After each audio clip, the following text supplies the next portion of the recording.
everybody, and welcome back to XUTV Special. My name is Ronald Davis, and I'm here joined today with Jessica Jones, the Broadcast Operations Supervisor for Vice Media and a 2005 alumni of Xavier University. Jessica, welcome. Thanks for having me. Happy to be here. Hey, how you doing today? I'm good. Okay, so I want to talk to you a little bit about your journey as a mass media professional. So, what brought you down to Xavier? I came to Xavier because I wanted to live in New Orleans and get away from my small town. Oh, really? Where are you from? Winston-Salem, North Carolina, Trefo. Okay, so it's a nice little distance to walk away. Yeah. So you originally came down here as a biomedical major, is that correct? Yeah, so you guys know the reputation that this wonderful institution has, bio pre-med, right? So I came in and that was attractive to me, and my mom was really gung-ho about that. However, I wasn't as interested as my mom would have liked me to be on that subject matter.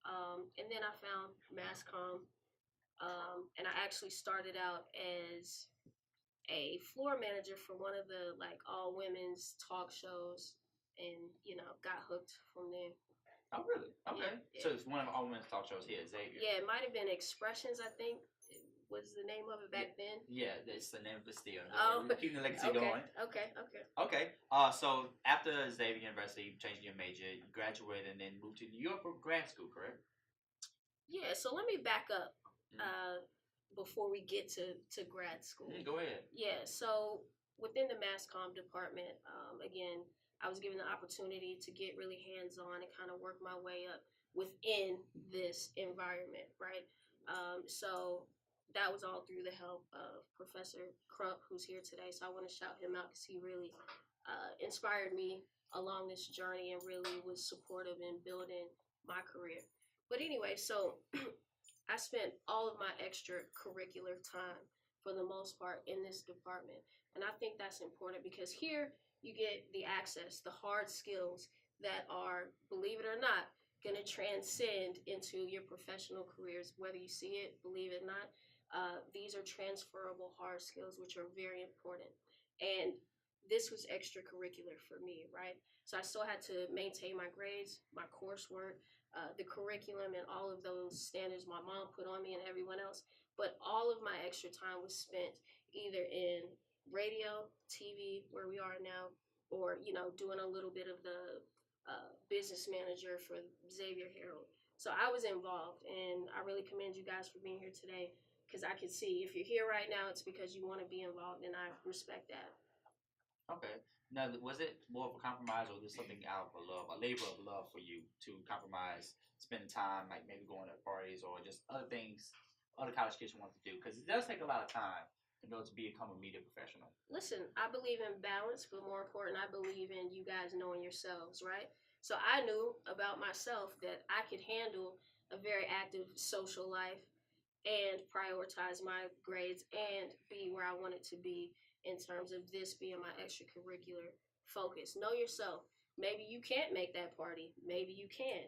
But if it means you're not going to show up for your 8 a.m. class and you got a few absences already in that class, then it's not worth it. But you got to know that about yourself, because you spend this short amount of time. 4 years may seem like a long time when you're in it, but it really is a short amount of time that you're paying for. One way or the other, you really need to make it the most valuable experience that you can. And I knew in order to do that, I had to be in here learning the hard skills.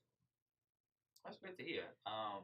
Now, moving towards grad school. So you moved towards grad school because you wanted to gain more of a ground before you moved on with your professional life. How did going to grad school help you become more professional? Yeah, so one of the things about grad school, and I'm going to keep it very frank with you all, I went to grad school for one reason and one reason alone. I had student loans, right? And I didn't have a job offer on the table after graduation. So something wasn't quite adding up. I needed to buy myself a little bit of time while still gaining some more professional experience. And grad school proved to be the best option for me. What that also meant was I also knew that I wanted to be in media. I chose the #1 media market, highly competitive, but I knew that at least being in New York, attending grad school, I was either going to meet, network my way to the top, or, just work my butt off to get to the top. being in the right place at the right time for where I wanted to go. I had a career path, I had a trajectory that I wanted to be on. I didn't know job titles, right? I didn't know what those job titles paid. I didn't know a lot of things, but I knew I wanted to be in New York and I wanted to work in media. So that's what brought me to grad school. That's great. So working from grad school, you actually had a lot of opportunities working at different media organizations. You worked at NY1 News, CNN, Bloomberg. So can you tell about what your process was like for going through networking and moving all up through those operations? Right. So in grad school, again, I was broke, I was hungry. And I had an opportunity to take a little part-time job that was not related to my field and actually make some money. And I declined to do that because I knew that I wanted to intern and I needed to get my foot in the door in New York, right? The number one media market again. So I took a non-paid internship. I don't recommend that, and I think that it's illegal for you guys just going forward. But at that time, I took a non-paid internship at a local news place called New York One News. The dope thing about New York One News is that in New York, it's one of the few houses that is non-unionized. So that gave me the opportunity. I could touch everything. I could learn everything without, worrying if I'm stepping on someone's toes or I'm in violation of a unionized shop agreement, right? And again, something I want to drive home with you. You may want to be in front of the camera. You may want to be behind the camera. You may want to be in the C-suite executive level. I highly recommend that if you guys get any sort of professional foot in the door, you look to take on as many skills as you can, whether it's just speaking on camera or something like that. I know plenty of people, right, to this day. Anchors, they also know how to edit, right? Producers, they also know how to edit, right? I am a broadcast operations supervisor because I know how to do transmissions, I know how to edit, I know how to manage a team, so on and so forth. So never be afraid to take on a skill set or an opportunity, right, that can get you more skills so that you're more marketable. Because guess what? You're competing against a lot of nepotism in this business, and they may not have the skills, right? They may just know the right people, right? Get the skills, hard and soft skills, but we'll get to that later. Okay. And now you talked about after grad school, doing grad school, having to take an unpaid internship. Yes. As well as having to go to school and having to assume work another job as well to pay for yourself. How do you manage your time so well? Time management is important, and I know this is probably something you hear a lot, and if you don't, I'm here to tell you time management, right? This is all you got, and it's totally up to you what you want to do with yourself. School is fun. Being in New Orleans is fun. Having friends in a social life, very rewarding and fulfilling. I believe in balance. How I was able to balance my time was that, again, I had a plan. I knew I wanted to work in TV.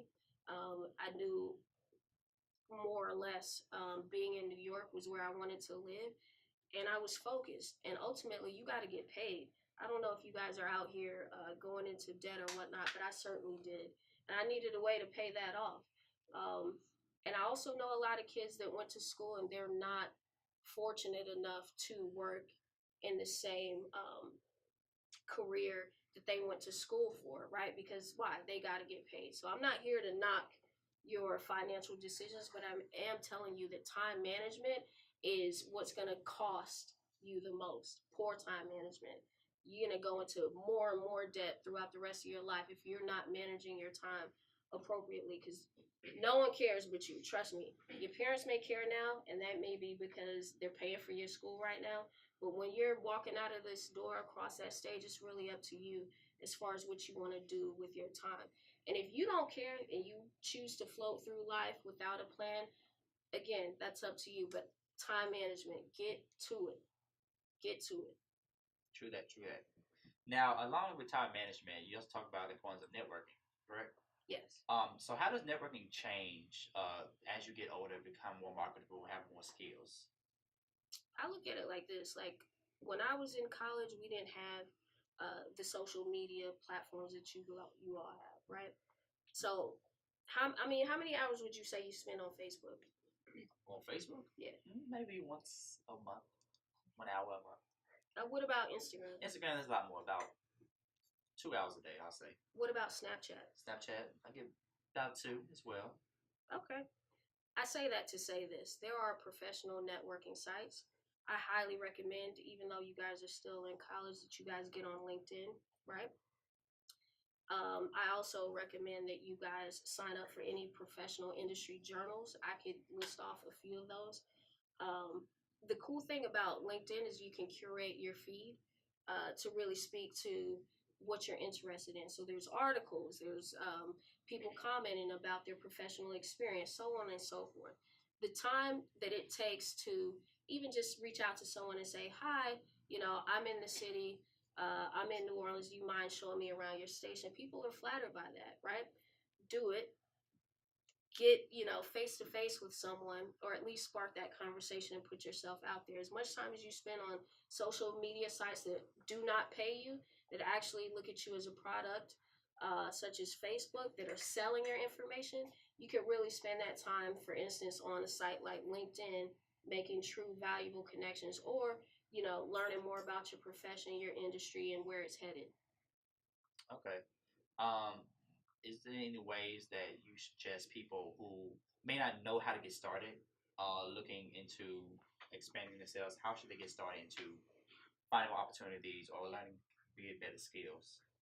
Um, that's a great question. I think the main thing is your education doesn't stop when you get out of class, right?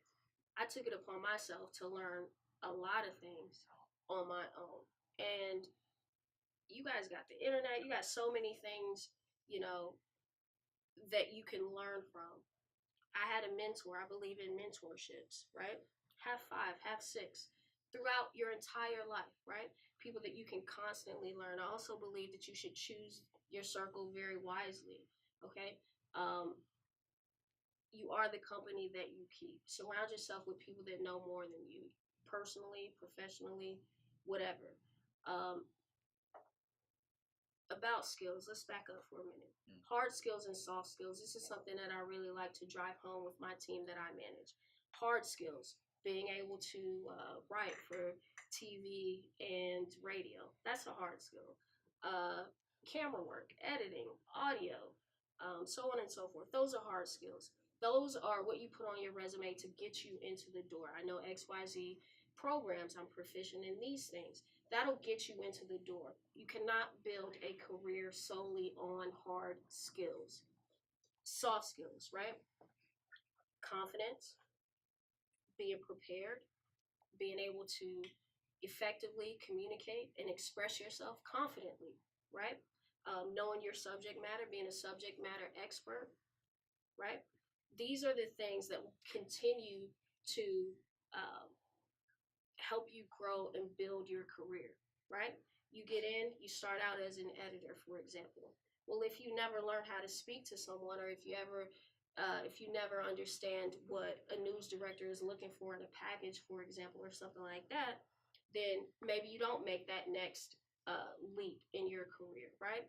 Hard skills get you in the door. Soft skills get you promoted, okay? And they will carry you very far in life. But it's how you couple those two things. Okay. Do you have any suggestions on how you focus on developing your soft skills?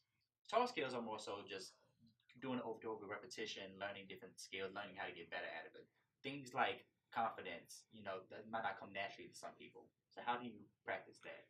Does Dr. Gendron still work here? Anybody know her? She was a speech teacher that I had. I never like to speak in public, never. And I am an introvert. I'm very shy, right? That's who I am in my personal life. I'm chilled, I'm laid back, I'm low key, right? Um, what I learned in her class is that you can't put on a mask. You can completely reinvent yourself when these cameras turn on. That could be a good or bad thing, Obviously, be true to yourself. But I say that to say this. I think that you learn soft skills like you learn any other skill. Practice, right? How you talk on the phone, right? Let's say you get a bill collector calling you. You can, practice that way. Have a little script. You know what I mean? Work on using different words and building a different vocabulary. Work on talking to to different people in various positions. The other thing Dr. Ginger taught me in speech class was that how I talk to my friends, and you may learn this in your house, how I talk to my friends versus how I talk to, for example, my boss, the senior VP of technology.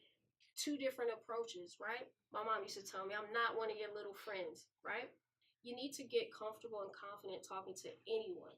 I feel comfortable and confident talking to the president, talking to you guys, talking to whomever, right? And that comes through practice, and that comes through putting yourself out there, right? And not being afraid to go up and talk to, you know, the president of whatever, right? And you get in front of different audiences, you find a way to relate to them, and you're good to go. Well, all these skills and all this practice has really served you well, because now in 2016 you've been brought to Vice News Media, correct? Yes. And now your partnership with HBO, working on a new show. Could you talk about that? So anybody out here watch Vice News? Yeah. Oh, thank you guys. I appreciate that. So Vice News Tonight started out as nothing, right? It didn't exist, which is very odd and unique when you talk about news and network news. I mean, CBS has been around for a very, very, very, very, very long time. Obviously, we want different perspectives and things like that. So HBO writes a check and they want to invest in a documentary style news program. So I had the opportunity to get involved in a news organization, right? Financially backed and funded by an OG, HBO, to start that up from the ground up. Shout out to Vice News, 9 Emmy nominations. Very proud of that. But being able to see that from its inception, from an idea, from nothing, right? No control room, no reporters, no writers, no staff, nothing. I'm very proud to be involved in something from its beginning stages, right? What that taught me was that you don't have to be so formulaic. And we're trying to reach a different audience. We're trying to target millennials, right, with our content and things like that. And the only way that that could be done is if it started, you know, from nothing. We weren't trying to reinvent the wheel. You know, we don't even want to be a wheel. We want to be something completely different that speaks to you all and where you are right now. A lot of stuff going on in the world. Who's up on their current events? Everybody that watches Vice News, who's up on their current events? Nobody? They don't require that of you all anymore? We require it. Yes. Yes. I don't know why. We require it. They're scared to answer one. No, that's quite all right. I really say that being a part of Vice News made me passionate again about news because we seek to tell stories that traditional news outlets are really not covering, right? Things that are happening in Yemen, look it up, guys. Syria, and these are international stories that I'm just, you know, name dropping, but they are things that are happening in your very, you know, community as well that could affect you. So keep up with your current events. You never know what change you could make for your community and, you know, at large, if you will. I don't know if I answered your question. I know you answered it. Yeah. But thank you all for watching Vice News. And I do want to make another plug, more importantly, and that is that, oh, is this my camera? Okay. Anybody looking for internship opportunities, whether it be editorial, whether it be technical side of news, and if not news, broadcast news, you know, I hope you guys know what's going on with the print industry because it was dying before, but guess what? They're back. Tons of opportunity, really, for you all. I'm going to, you know, make sure my information is given out. You guys can reach out to me directly. And I'll try to point you in the right direction, at least if you're willing to come out to New York. We could probably make some things happen. So just that little plug. Oh. Yeah. Nice. Then there's a few more things I want to ask you about as far as some of the problems you faced working in this industry. I want to start out with your problems. You being a minority, being a Black woman. What problems did you face trying to make a trail for yourself, and how did you get around them? What kind of compromises did you have to make? I don't believe in compromising yourself, so let's just start there. What I do know is that all my women in the audience, this really goes out to you. In the light of the Me Too movement, well, that has been going on. If you guys are familiar with the Me Too movement, discrimination and the likes, both sexual harassment, professionally, retaliation, and all of these things.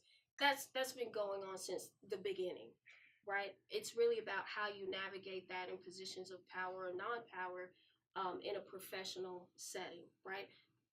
My goal and my advice to you guys is to really nail that you don't have to compromise. You walk into an office, you got there for a reason. You're competent, you're qualified, you're prepared, hopefully, and you deserve to be there. So never compromise that, and never think that you don't deserve to be in that room with whomever that doesn't look like you.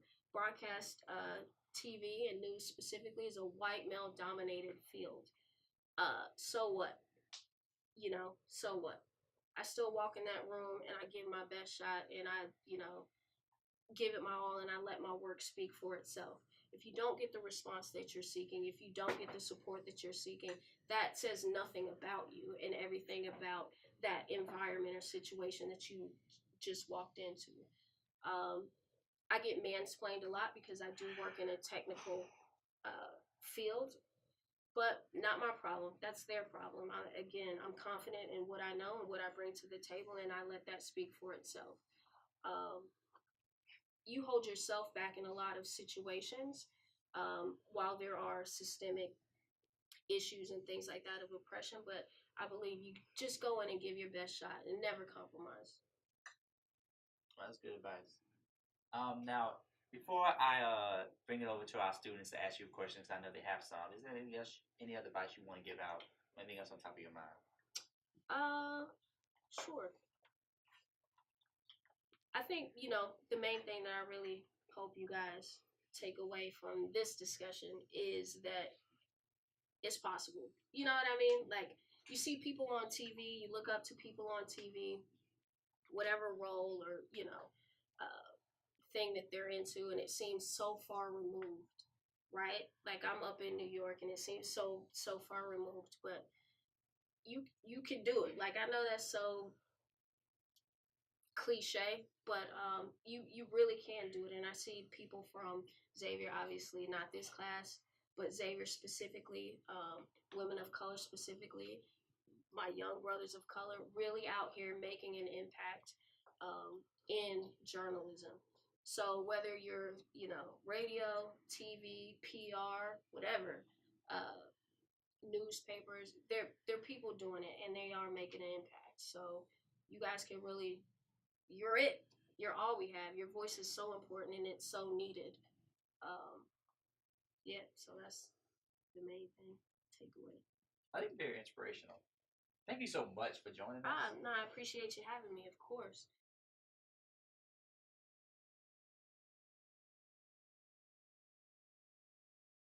I just want to know, like, what is it like working at Vice? Like, I think it looks like super cool, and like you guys do like tons of cool work, but it seems just like a really cool environment to work in. So, like, what do you think is the difference between like a traditional news corporation and working at Vice?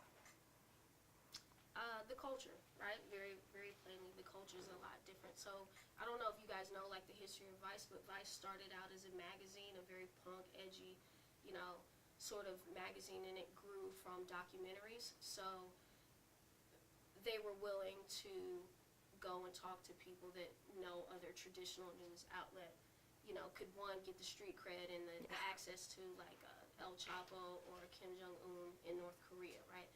Those are just some of our recent things. And I think from that, we obviously developed a viewership and an audience of people such as yourselves, a younger market that wanted to hear these stories that weren't coming out of your CBS, your NBC, your ABC. No one was going to these places, right?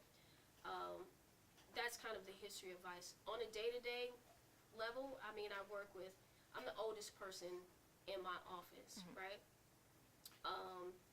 That could be, however you take it, good, bad, whatever. But what that speaks to is that we try to employ people that can tell the stories that we want to tell to the audience that we hope to attract, right?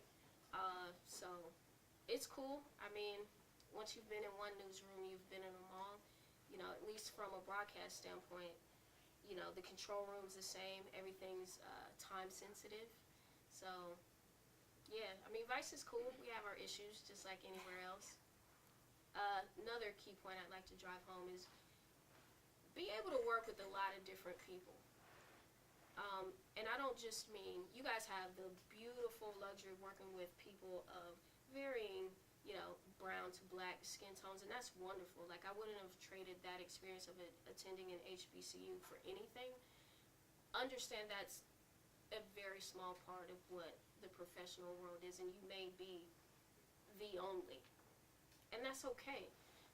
Don't let that silence your voice, right? Speak up, be heard, because you're valuable, and that matters. And sometimes they're looking for that perspective, and they may not just call on it and say, hey, token whatever person, tell me, you know, speak for all of your people that look like you. But speak up.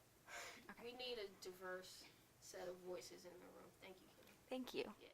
With all of the stories that y'all do, it's very controversial and things of that nature. So how do you guys deal with the backlash that you guys receive from the stories that y'all do, from the HBCU student to that height of intensity and stuff like that? How do y'all deal with that in the studio, and how does that affect y'all work life afterwards?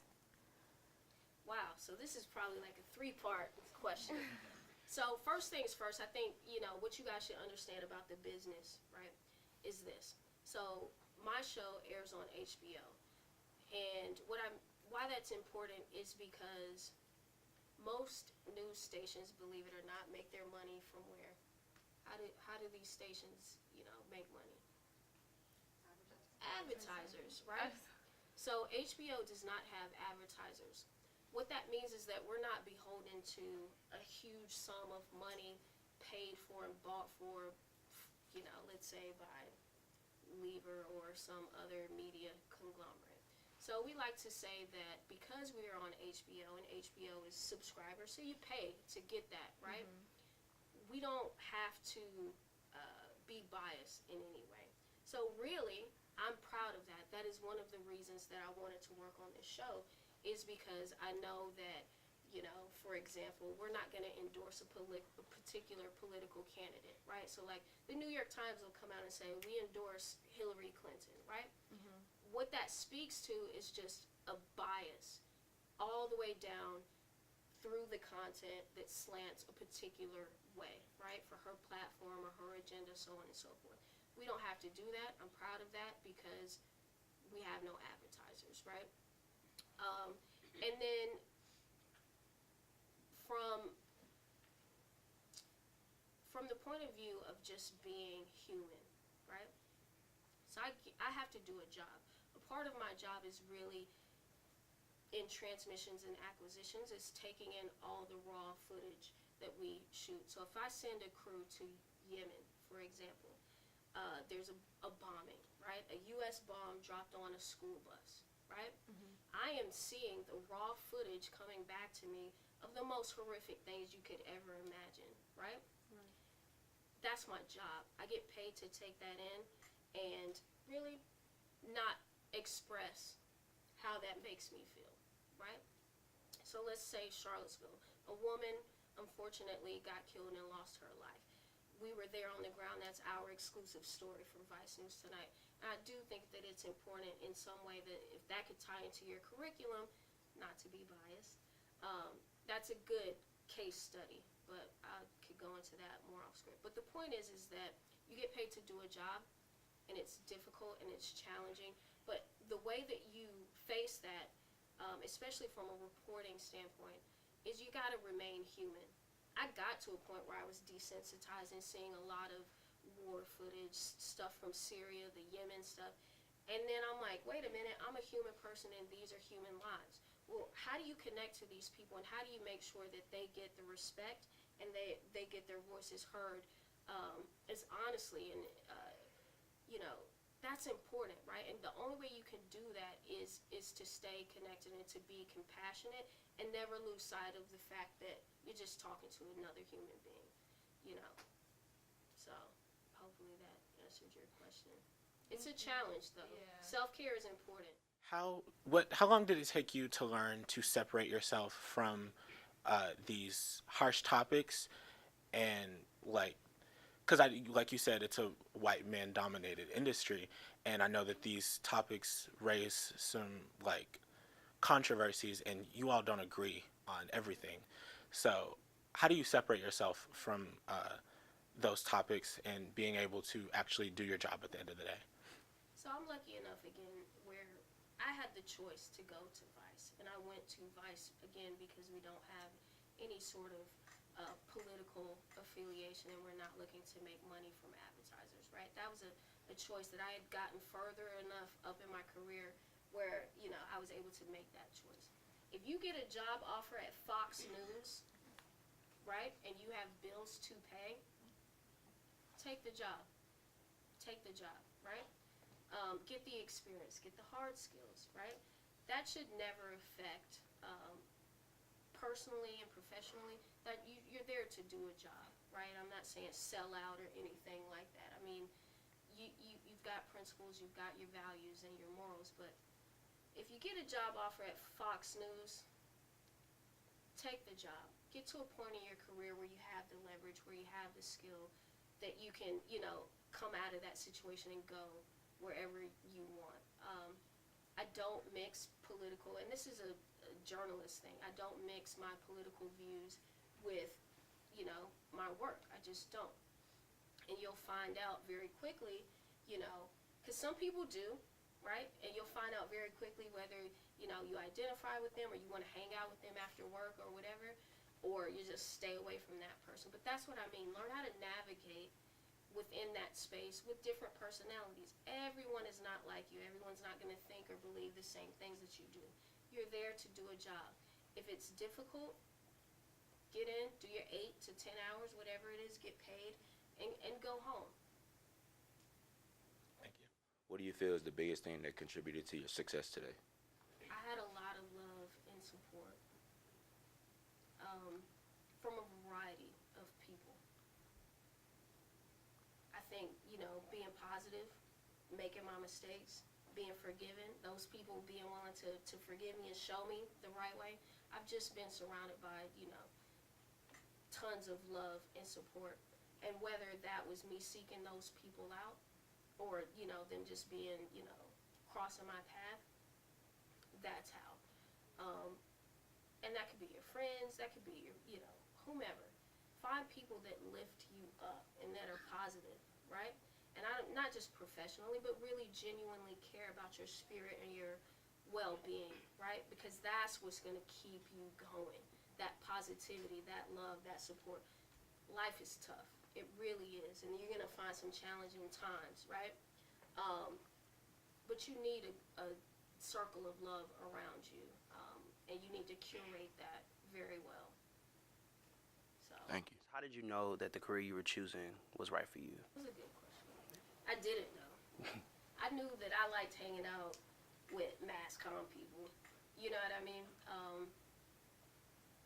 And honestly, I had, again, professors and people in my life that saw something in me that I didn't necessarily see at that time, right? And that's what I mean about your circle of support and love, right? I didn't know that, you know, I would be good at, you know, TD in a show. I didn't know, but I was willing to try, and then I had people around me like Crump that said, oh, you know what, you're really good at this, but not stop there, right? To really challenge me and say, oh, you know, you think you could TD or direct? Well, let me see you get a show out on time. Let me see you, you know, get through this show without any, you know, hits or, you know, something like that. Put yourself out there. I think, you know, listen to your intuition, listen to yourself. Know what motivates you is very important. Some people are motivated by money. Not judging, but I can't say that that would fulfill you and make you happy either. So. Okay, thank you. What was the most challenging situation that you had to go through just being at Vice in your position? Honestly, Vice has been pretty easy. It's been a dream. The hardest thing that I've had to deal with at Vice is getting paid what I know I deserve, right? So I want to really speak to that a little more broadly. Okay. When I was at CNN, for example, CNN was my dream job, and I got in there and I felt like I was making a really great impact and doing great work, and then I got laid off. That is the business. Layoffs, layoffs, layoffs. One thing about that specifically is that a layoff could happen, and it's not going to necessarily be because of you. That's just dollars and cents, right? Like, we need to cut costs, and we're trimming fat over here. So, sorry, here's your severance. If you're lucky, bye-bye, right? So, anyway, CNN was challenging. Being laid off was challenging because I had gotten to a point in my career with a reputable company. I could go and name drop CNN. Here's my card. I'm out here. You know what I mean? Like, that was, to me, the epitome of my career, right? But then CNN said, sorry, if it don't make dollars, it don't make sense, right? That was challenging, and understanding that did not speak to anything that I was doing wrong professionally or anything like that, but that's just the business. And so that was that. Challenges at Vice. When I say I needed to make sure I was getting paid what I was getting paid, do you know, like, a job title, for instance, that maybe you're interested in that you'd like to pursue professionally? Not specifically, no. Does anyone know the job title specific? Yes.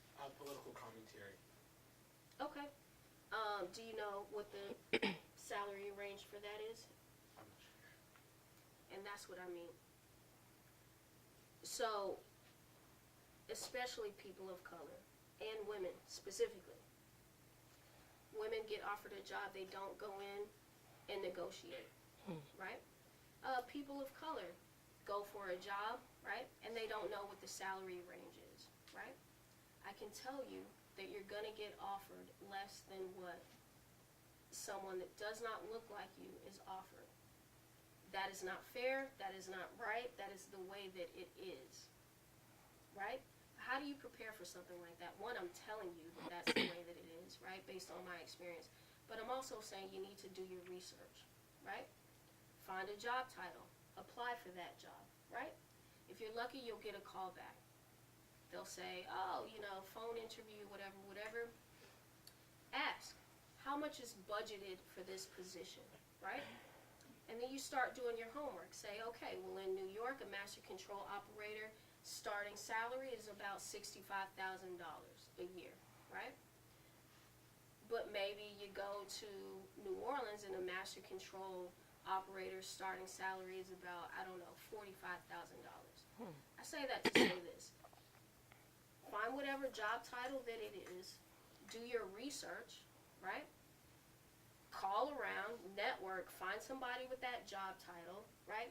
And see what that range is. Because that's how you get the leverage to negotiate. Never say the first number also, but you need to know, because if you allow them to pay you less, they're going to pay you less because it's dollars and cents, okay? And they will. You will get taken advantage of, but you got to know, right? You got to know what you're worth and what that role is worth. Right. Yeah. All right. Thank you. I want to focus on broadcasting. Okay. You want to be what? In front of the camera? In front of the camera, like a news reporter, an anchor. Okay. So you write well. Okay, so I just offer a little blanket advice about what I know this position to be, right? They're called predators, right? So you have a news anchor that's also a producer, that's also an editor, basically one-man band, right? And that's important because what a news station can do with that person is pay that person a little bit more than they would pay each of those roles individually, right? But you're way more valuable to that company if you can take on multiple roles. You're way more marketable long term in your career if you could take on multiple skill sets and things like that, right? And don't be afraid to work your way up. If you have to be a news assistant, you're just behind the camera, but you're working with, let's say, a reporter or for an anchor or something. You're just getting their coffee. Read those scripts. Ask them how they're coming up with these ideas. Asking them how they're getting characters to interview. Things like that, right? Like, just really use your resources and the people around you, because, that's the best experience as far as I could tell from people that I know started there. What type of advice can you give when it comes to like interning? Just do it. And I mean, if let's say you want to be in broadcast, but you get an opportunity to work for a newspaper, do it. There's a lot of skills that really transcend the specific, form of media, that are applicable. If you can write for print, you can write for broadcast, you can write, you know what I mean? If you're a good speaker, you could, you know what I mean? You could talk to people, you can interview people. Don't be so tied to the form of media. Get as many, apply to as many as you possibly can, and network. Anything else? No, thank you. Best of luck to you. Thank you. Where do you see the future of just mass comm in general and your self-advice? Mass comm in general, if you will, convergence. I don't know if you guys talk about that, but that's not going to stop ever. Like, we're going to get to singularity, and well, anyway, I could nerd out on that. My point is like, always be thinking about the future, right? Because it used to be in this business, and in mass comm specifically, broadcast, where the managers, right, would drive the future of the business. It is no longer that. Business, specifically for our industry, for mass comm, is 1,000% driven by technology now, right? Get the hard skills. Know what's coming down the horizon. Anybody know the future of broadcast? Right. So, thank you. Specifically, IP, right? Networking, the convergence of IT and traditional broadcast, right? That's where it's going. We're here right now. So, yeah, that. And I asked, like, where do you see your self-advice rather than just having the documentary show? I guess, I don't know that I see my long-term career advice, but short-term, we are building out a live streaming control room shortly in the back. And we're doing that because the business itself and technology itself is going to, direct-to-consumer, OTT, platform distribution. So we'll see where it goes with Vice. I'll leave that at that. Okay, thank you. So my question that I have for you is a little bit personal. I want to work in the fashion industry, but I really want to start in New Orleans, and the industry here is like really small. So what advice would you give to someone who's starting in an industry that's basically non-existent? You got to know yourself, right? I took the path of going to where I knew the industry was, right? But if you don't want to do that, then the industry's got to come to you. And, specifically for you, I would think New Orleans has plenty of conferences, plenty of large events. Like, people come to New Orleans, right? I would align myself, if I were you personally, with those business, other business opportunities that come into town specifically that, get national media attention. Essence, Jazz Fest, Super Bowl, this, right? Like, sponsorships, partnerships, anything like that, to help kind of get you the skills that you need to learn how to make those events just happen organically for yourself. I don't have too much experience in fashion other than I like, clothes, but I just took a different path, right? So I don't want to act like I had this answer for you, because it is very specific, but it's stuff happening happening in New Orleans, you could definitely make a name for yourself. In fact, I think I did go to school with someone that opened up a boutique here. Mhm. Not to say, but I could look into my contacts about that. Okay. Any other questions? That's really all that I have for you. Thank you. It's freshman year at Xavier University. Okay. You're here, new to this whole college experience. Yes. What advice do you have for that, Jessica? Right off the top, stop drinking. No, honestly, that I was fortunate enough to manage that. I think time management is probably the one thing that I would have told that Jessica is that I spent an extra year here. And you know what that extra year, I mean, it was nice. I got to spend extra time with Crump, but it costs money. It costs a lot of money. Time management. And I was a little unfocused coming in, and I think most freshmen think that they have to know immediately, oh, I want to, be a doctor of cardiology or whatever.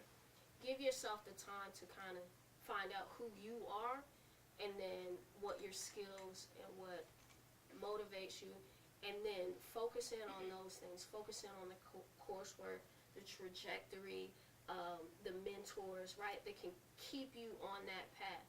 Because if I didn't have Crump back here to keep me on this path, keep me motivated, keep me interested, I would have done a lot more drinking, probably been here 7, 8 years with no degree, with nothing to show for myself.